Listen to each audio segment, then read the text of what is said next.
Hello നമസ്കാരം. അങ്ങനെ കാത്തിരിപ്പിനൊടുവിൽ Turkish തർക്കം എന്ന ചിത്രത്തിൻ്റെ ആദ്യ ഷോ കഴിഞ്ഞ് ചിത്രത്തിൻ്റെ ആദ്യ റെസ്പോൺസൊക്കെ പുറത്തുവന്നുകൊണ്ടിരിക്കുകയാണ്. ആ റെപ്യൂട്ടേഷനാണ് ഇന്നൊരു വീഡിയോ ഭാഗത്ത്. വീഡിയോയിലേക്ക് വരുമ്പോൾ വീഡിയോ ലൈക്ക് ചെയ്യുക, ചാനൽ സബ്സ്ക്രൈബ് ചെയ്യുക.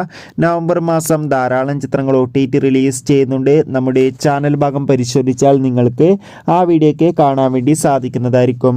സണ്ണി വെയിൻ, ലുക്മാൻ, അനുശ്രീ അശോകൻ എന്നൊക്കെ പ്രധാന കഥാപാത്രങ്ങളായി ഇന്ന് റിലീസ് ചെയ്ത ചിത്രമായിരുന്നു ടർക്കിഷ് തർക്കം.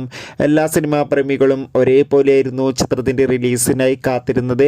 ഫൈനലി ചിത്രത്തിൻ്റെ ആദ്യ ഷോ ഇപ്പോൾ കേരളത്തിലെ വിവിധ തിയേറ്ററുകളിൽ അവസാനിക്കുമ്പോൾ ചിത്രത്തിന് മികച്ചൊരു പോസിറ്റീവ് റെസ്പോൺസ് തന്നെയാണ് ലഭിച്ചിട്ടുള്ളത്. ചിത്രം മികച്ചൊരു സസ്പെൻസ് ത്രില്ലറാണെന്നും ചിത്രത്തിൽ നമുക്ക് ലുക്മാൻ്റെയും സണ്ണി വെയിൻ്റെയും അനുശ്രീ അശോകൻ്റെയും മികച്ച അഭിനയം തന്നെ കാണാൻ വേണ്ടി സാധിക്കുന്നുണ്ടെന്ന് റിപ്പോർട്ടുകൾ സൂചിപ്പിക്കുകയാണ്. കാത്തിരിക്കാം. കൂടുതൽ അപ്ഡേഷൻ അറിയാൻ വേണ്ടി ചിത്രം കണ്ടവരുടെ അഭിപ്രായം കമൻറ്റ് ചെയ്യുക. കൂടുതൽ സിനിമാ വാർത്തകൾ പെട്ടെന്ന് ലഭിക്കാൻ വേണ്ടി നമ്മുടെ ചാനൽ ഇപ്പോൾ തന്നെ സബ്സ്ക്രൈബ്